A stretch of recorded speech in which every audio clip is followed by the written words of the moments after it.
The arena went still, like someone had thrown a blanket over thousands of voices at once. Only the hum of the lights above remained, buzzing faintly against steel beams. In the center, standing straight-backed despite the years carved into his frame, was Chuck Norris. 95. Yet there he was, eyes sharp, a microphone gripped in one hand as if it were another weapon. His body looked smaller under the bright glare, but his presence filled the ring like smoke.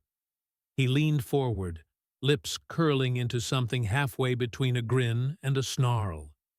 His voice cut clean through the silence. "Ronda," he said, pausing long enough for the sound to settle, "you're nothing to me. I could beat you at 95, and I'll prove it. Prove that women don't belong among real fighters." The words dropped like stones into water.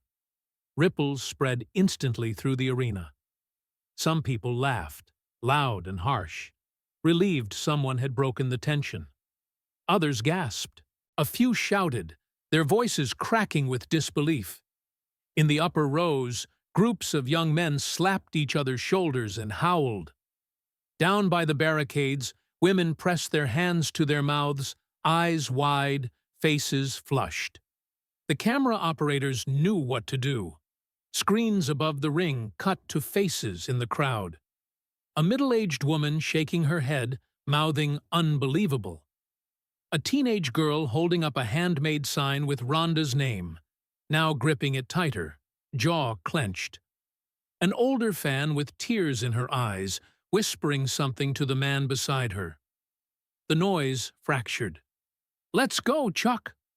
rose from one corner, met with boos and whistles from another. The clash wasn't friendly. It was sharp, bitter. The whole building seemed to split in two. Chuck stood unmoved, the corners of his mouth bent upward, as if the outrage were part of the performance he'd rehearsed. His gaze stayed fixed on her, measured, dismissive, almost bored. And Ronda? She didn't move. She stood with her arms folded across her chest, chin slightly lowered, eyes fixed on him like a blade. She didn't frown. She didn't shake her head. No words came. That silence pressed down heavier than the lights, heavier than his insult.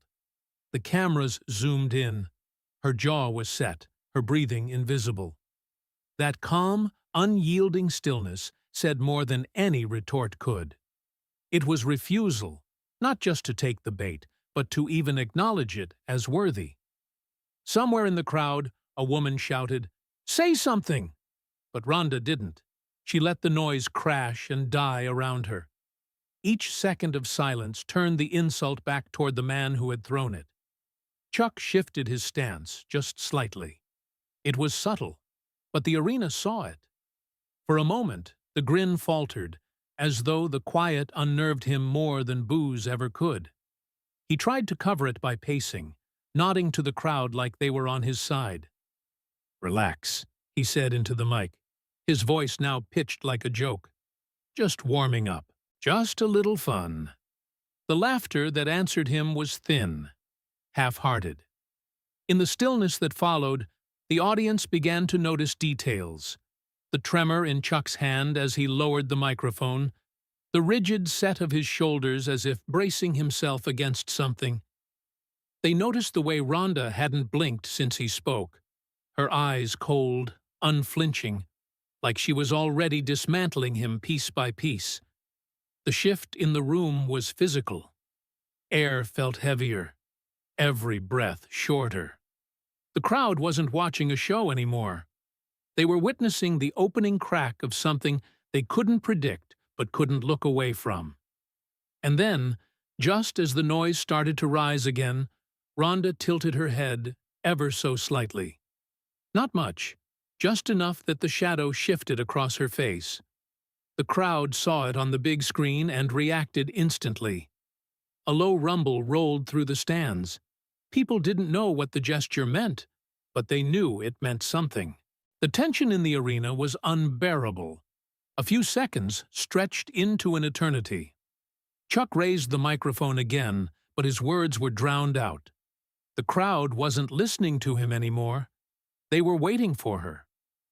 Ronda still said nothing. She didn't need to. That silence had already become its own weapon. And somewhere in the rafters, a chant started, soft at first, but insistent, building like thunder rolling closer. Ronda! Ronda! Chuck turned his head toward the sound, eyes narrowing, grin slipping into something harder. His jaw tightened. He tapped the mic against his palm, once, twice, the sound dull and flat against the silence that grew between them. The building braced itself. Everyone knew words were finished. The next move would not be spoken. Just wondering. Where are you watching from? Write it down. Bellow. The first insults dropped like stones from the rafters. Back to Hollywood! Someone shouted, voice cracking. Another, louder, followed with, Go home, Ronda! The words weren't clever. They were blunt, ugly, designed to sting. Around the arena, a few scattered voices repeated them, and soon there was a rhythm to the cruelty, like a half-hearted chant struggling to grow. Chuck let it happen. He stood tall, mic hanging loosely by his side, eyes roaming the crowd like a ringmaster pleased with his animals. A smile spread across his face, not the grin of a joke, but something smug, practiced. He gave the audience a slow turn, 2 fingers lifted, coaxing them to get louder. Pockets of the crowd obliged. They cheered him on, happy to be part of something bigger than themselves, convinced they were choosing the winning side before the first move was even made. But the cameras betrayed him. On the big screen, the director cut between faces in the stands. A woman in her 40s mouthed, That's too much. A teenage girl squeezed a hand-painted Ronda sign against her chest, glaring at the ring. An older woman in the 3rd row shook her head, her lips pressed tight, hands clenched white in her lap. Their discomfort filled the silence between the insults, making the laughter sound thinner than before. Ronda didn't flinch. Arms folded across her chest, eyes locked on him, her stillness seemed to swallow the noise whole. She didn't scan the stands, didn't acknowledge the jeers, didn't offer the crowd a single opening. The power of it landed slowly. Then, all at once, there was nothing for the insults to stick to. Chuck tried to tilt the mood. He lifted the mic, smile painted back on, and said with a chuckle, Hey, just a little warm-up. We're all here to have fun, right?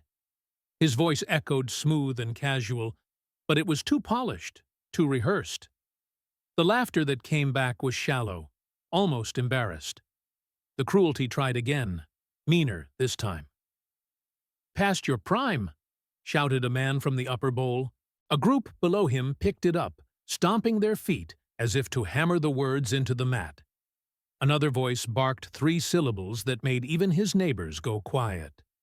The arena trembled on the edge of something uglier.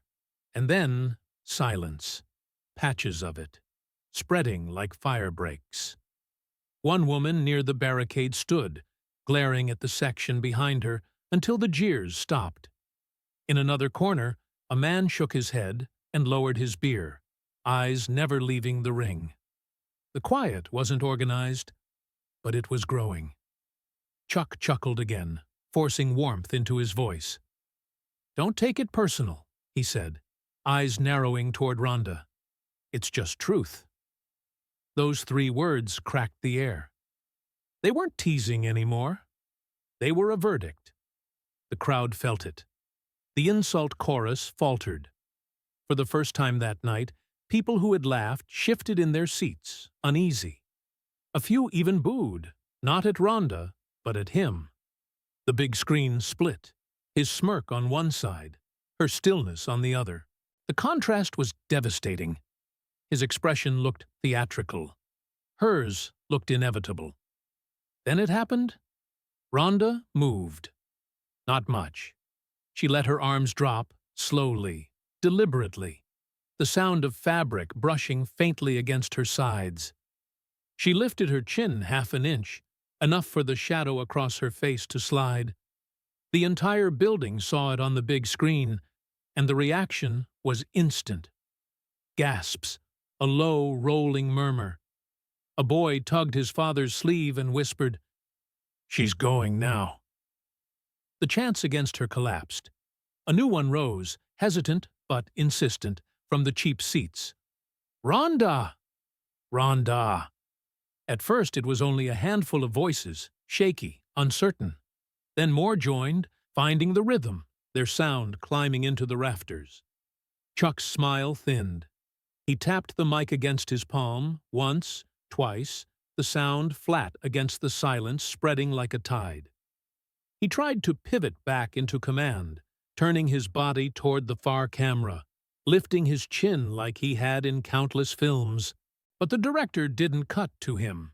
The screen stayed on her. Her face filled the arena, jaw set, eyes locked, her breathing invisible. She didn't look angry. She didn't look amused. She looked inevitable. The hush was unbearable now. The audience didn't want more words. They wanted the next moment.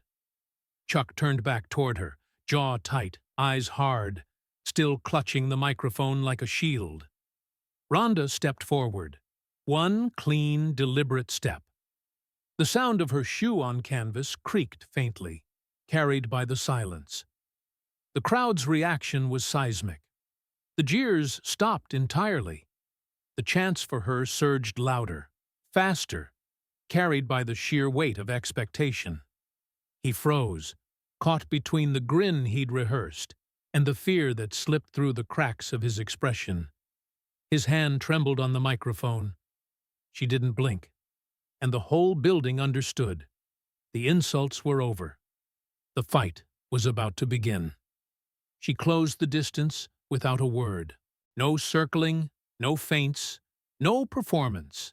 Just a straight line, her feet gliding across the canvas with the weight of someone who already knew the outcome.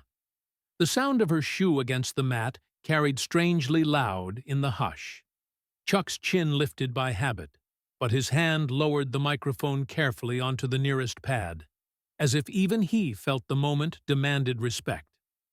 At arm's length, they paused. Ronda's right hand touched the back of his wrist, light but exact, her left hovering near his elbow. He reacted instantly, shoulder turning, forearm cutting across to intercept. It looked crisp, the movement of a man who'd spent decades teaching timing. But the timing wasn't there. She rolled her wrist, and his forearm slid past uselessly. He felt it before he understood it. The crowd gasped in unison, a single "ooh" that lifted through the rafters. Chuck doubled down, stepping in for collar and elbow control, but she met his tie with inside biceps and narrow elbows. The pressure wasn't forceful, but it redirected everything.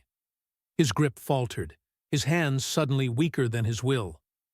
He tried to wrench free with speed, but she rode the motion, her left foot sketching a tiny circle that drew his balance forward. He corrected sharply, fast enough to earn respect from the veterans in the stands. She banked that detail. Still quick, but no longer quick enough twice in a row. Her first real statement was subtle, an arm drag that brushed his wrist across his own chest, a pivot that placed her shoulder just past his. He turned to follow, a half-beat late, finding the ring larger than expected and his reach shorter. No stumble, but a blink. The cameras caught his face, concentration under strain, the weight of years pressing against pride. The building murmured for him, a flicker of recognition. But Ronda pressed, silent and relentless. She took his wrist again. Secure now. He yanked back and cursed himself for the rookie's mistake. She redirected, forearm twisting, his elbow pointing where it shouldn't. His mouth opened, more surprise than pain. He tried to reverse, but her knuckles pressed into the crook of his arm, thumb grazing a nerve. She didn't have to use it. Just showing she could was enough. The crowd leaned in, their jeers gone, replaced by stunned quiet. Shoes scraped concrete, programs rustled, but no insults came. Chuck, feeling it slip, tried to pummel for inside position, head tucked, shoulder driving. Old wrestling instincts. She let him, then clamped a whizzer in tight, hips steady. Balance, unshakable. He walked her toward the corner with clever angles. Her hips denied every inch, and then her foot laced lightly behind his heel. He felt the floor tilt. Instinct saved him. An ugly step, heavy and awkward.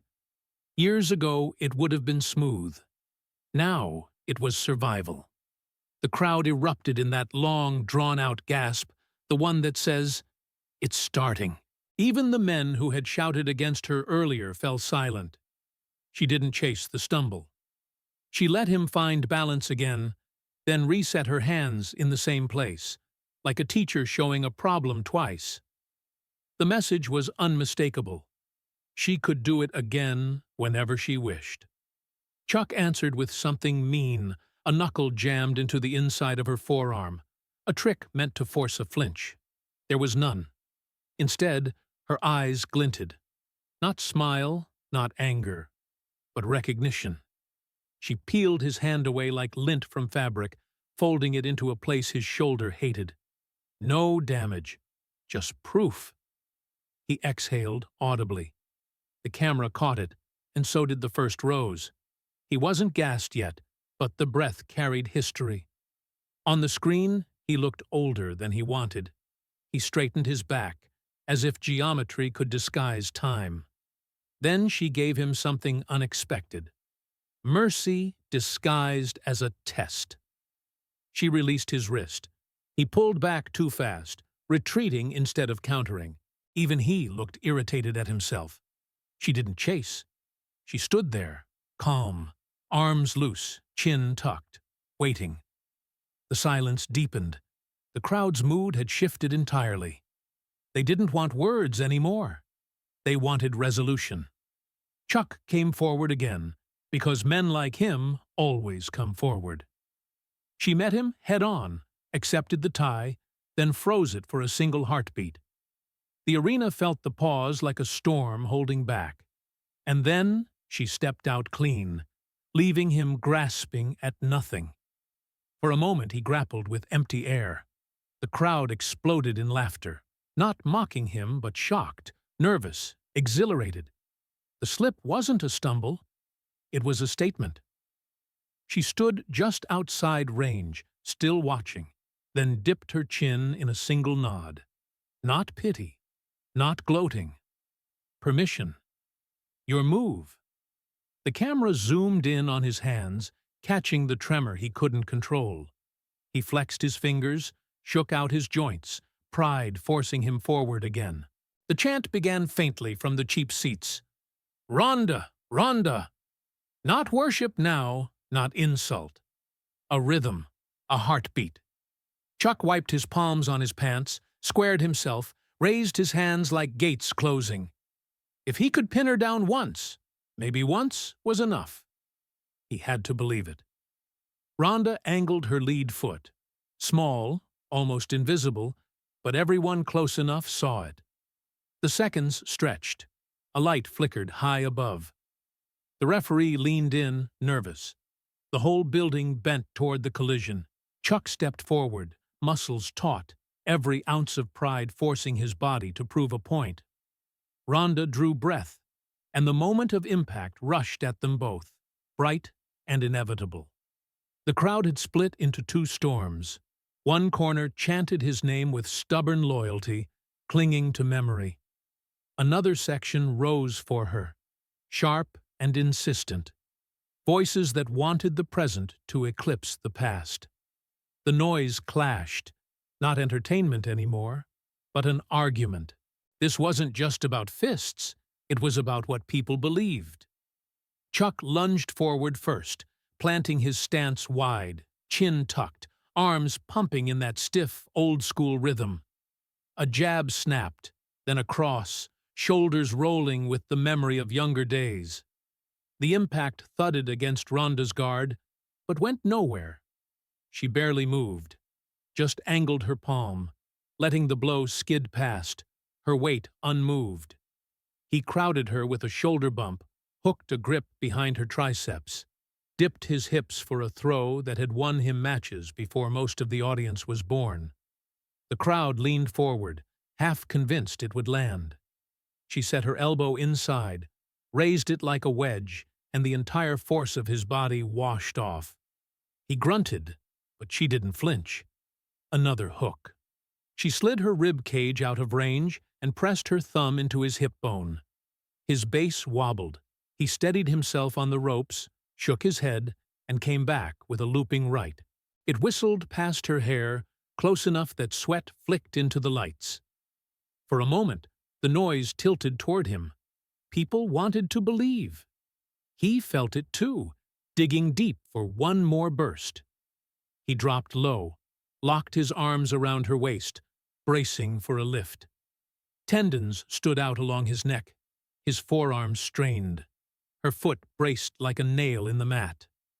Her hand slid to the seam of his grip. The lift didn't happen.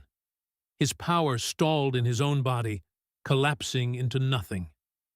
He pulled back, chest heaving, and shook out his trembling hands.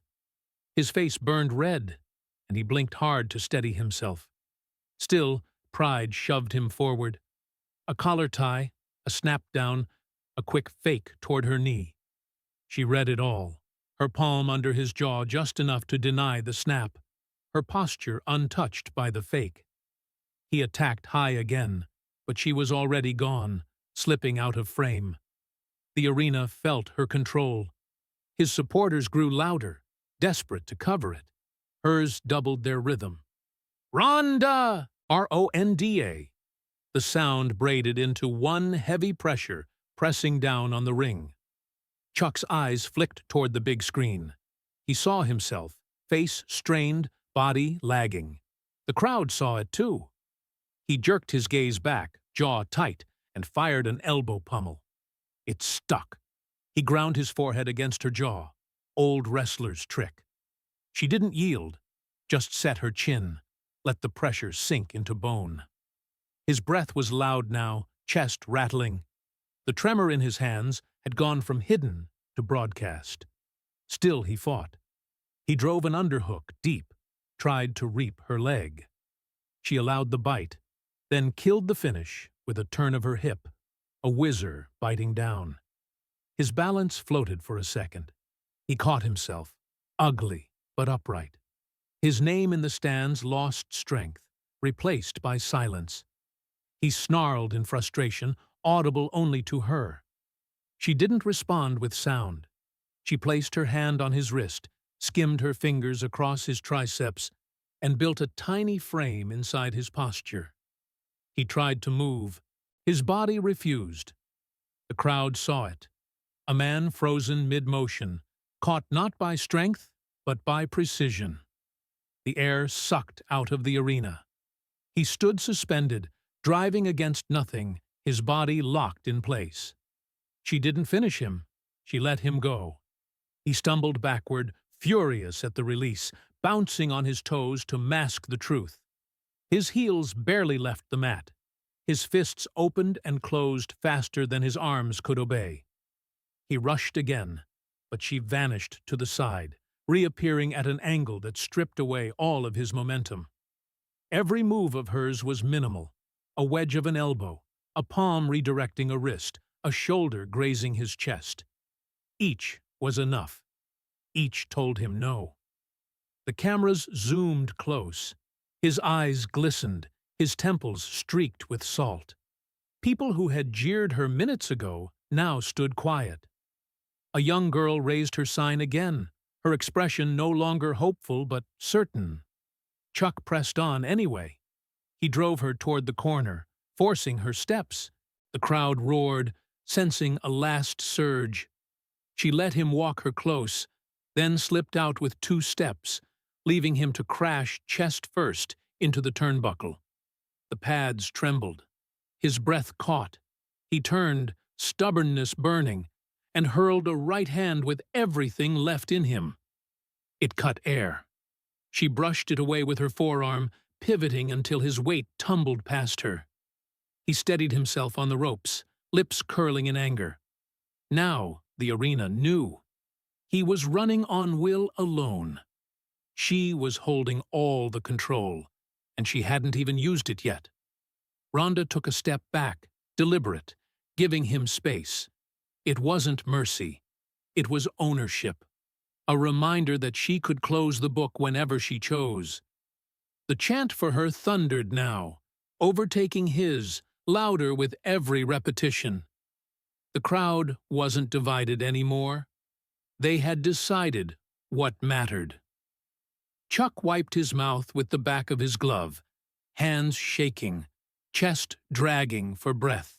He crouched lower, coiling himself for one last charge, the kind of gamble men take when they have nothing left but pride. The referee leaned closer, nervous, palms half raised. Ronda flexed her toes inside her shoes, her body loose, steady. The crowd rose, sound swelling to the rafters, waiting for the break. And then he went.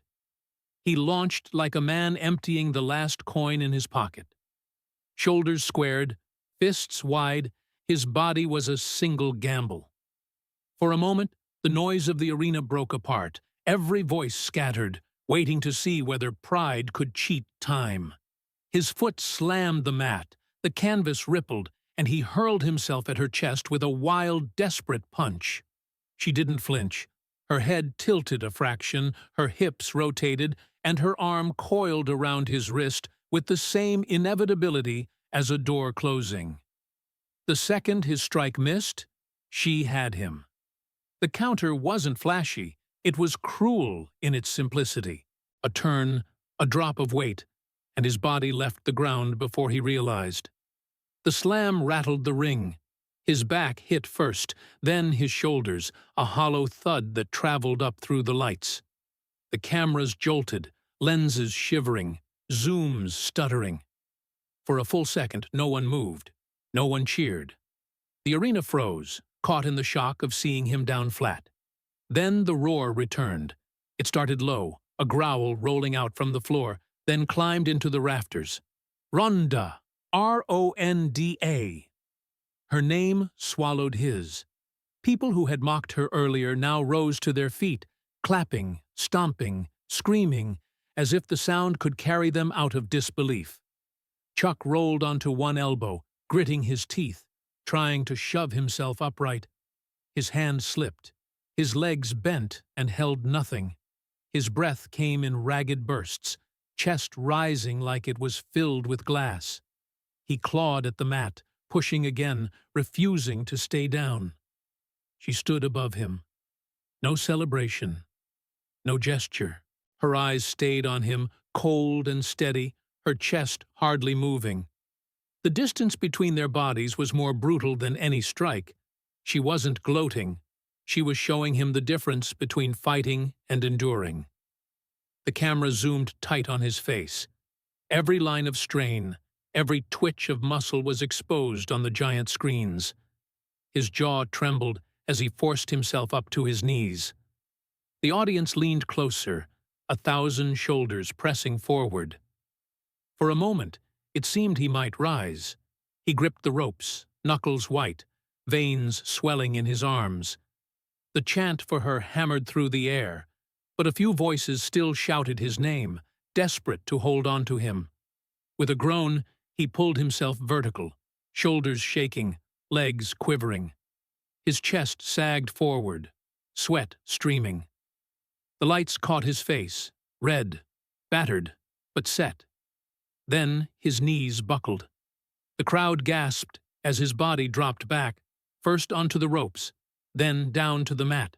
The impact wasn't loud, but the sight of it broke the noise into a jagged mix of screams, cheers, and disbelief. Ronda didn't move. She didn't close the distance. She stood still, waiting, her presence towering over him without a single gesture. That stillness was heavier than any strike could have been. The referee bent down, hand hovering, but stopped. Chuck wasn't done. With a trembling arm he pushed again, dragging himself across the mat, fingers clawing for the rope. He caught it, pulled, his legs shaking under him. For an instant he balanced there, chest against the top cable, his body a trembling outline against the lights. Then, as he tried to take the step forward, his heel slipped. His hands tore from the rope, and his body fell back, sprawling flat onto the canvas. The building exploded. People leapt from their seats, some shouting with joy, others with shock, everyone united in noise. The sound was deafening, a wall of voices crashing over the ring. The cameras caught everything, his chest rising unevenly, his fists clenched weakly, her figure standing calm above him, the audience on its feet. A woman in the front row pressed her palms together as if in prayer. A man ripped his own sign in half, screaming her name instead of his. She hadn't struck him. She hadn't humiliated him. She had simply absorbed his last attempt and shown the truth. He was finished. And yet he pushed his hands against the mat again, refusing to let the story end there. His fingers clawed at canvas burned by sweat. He tried to lift his chest, to rise one more time, as if defiance itself could become muscle. The referee stepped in, uncertain. The crowd's roar dimmed, people holding their breath for the next moment. Chuck reached for the rope again, trembling, eyes glazed, jaw clenched. The entire arena leaned in, tens of thousands hanging on the single question. Would he stand or collapse again? He clung to the ropes, fingers trembling, shoulders jerking with effort. Every muscle screamed mutiny, yet his pride still commanded. Rise. For a moment he balanced there, chest pressed against the cable, teeth gritted, eyes glassy under the lights. The crowd was silent, thousands holding their breath. Then his body gave way, folding back to the canvas with a dull thud. The eruption was instant. Shouts, whistles, applause. It was a storm of sound, violent and cathartic. The camera caught faces twisted in awe, disbelief, even grief. Some cheered Ronda's control, others mourned the fall of a man they'd once seen as unshakable. The arena was no longer divided. It was simply overwhelmed. Ronda stood over him, posture steady, chest rising slow and even. She didn't move in for more, didn't claim the moment with theatrics. Her stillness itself was the victory, uncompromising, undeniable. The referee stepped closer, uncertain whether to wave it off. Before he could, she bent at the waist, lowered a hand toward him. The crowd hushed. Chuck blinked, sweat dripping into his eyes. For a second he didn't seem to understand. Then his gaze found her hand, steady, patient, offered without demand. His lips trembled, his jaw set, but pride alone couldn't keep him on the floor. Slowly, with effort, he lifted his arm and took it. Her grip was firm, unshakable. She hauled him to his feet with one clean pull. He staggered, shoulders sagging, but she kept her palm under his elbow until he found balance. The gesture was quiet, practical. Not dominance, not pity. Something harder to name. The camera zoomed close to his face. His eyes were wet, not tears of drama, but of exhaustion, of the body refusing to hide what the mind still tried to cover. He inhaled sharply, chest rattling, and leaned forward as if to whisper. The microphone wasn't near, but the words traveled anyway.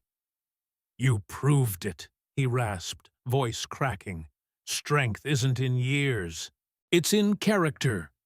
A ripple went through the arena, thousands reacting at once. Cheers, gasps, a few scattered sobs. The people who had jeered her minutes ago were now on their feet, clapping with both hands, their voices rising in support. It wasn't just applause, it was admission. Ronda gave him a single nod. No smile, no victory pose. Just a nod, simple and final. The referee raised her hand, but the sound in the building was already deafening. "Run! Da! Run! Da!" roared the chant, rolling like thunder across the rafters. Entire sections stood, stomping, clapping, strangers embracing. It felt less like celebration and more like recognition. The camera panned across the faces, a man who had shouted insults earlier now clapping until his palms were red, a woman with tears streaking her cheeks, a child standing on a chair, eyes wide, shouting her name with both fists clenched. Another shot found a young couple holding each other tightly, shaking their heads in disbelief, smiling through tears. The noise of thousands of hands hitting together filled the air like a drumbeat, relentless and raw. Finally, the lens found Ronda again. She stood at the center, hand lowered, shoulders relaxed. She didn't pump her fist, didn't bow, didn't smile. Her gaze looked straight ahead, calm and steady, past the noise, past the cameras. Beside her, Chuck leaned against the rope, chest heaving, his head lowered. The crowd wasn't mocking him anymore. They cheered her, but they didn't jeer him. His admission had shifted the story. For all his earlier words, his final gesture had been to lift hers. Even in defeat, that mattered. The ovation swelled, rolling on, refusing to die down. For the first time all night, the arena was united, not in sides, but in agreement. Something had changed. People who had come for spectacle left with a lesson. Parents leaned to their children, pointing, explaining without words.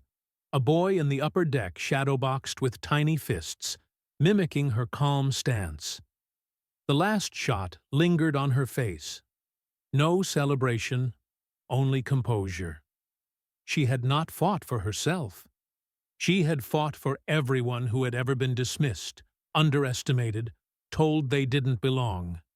And in that stillness, with her eyes fixed forward, the truth was unmistakable. Power can be loud, but dignity is louder. And dignity had won.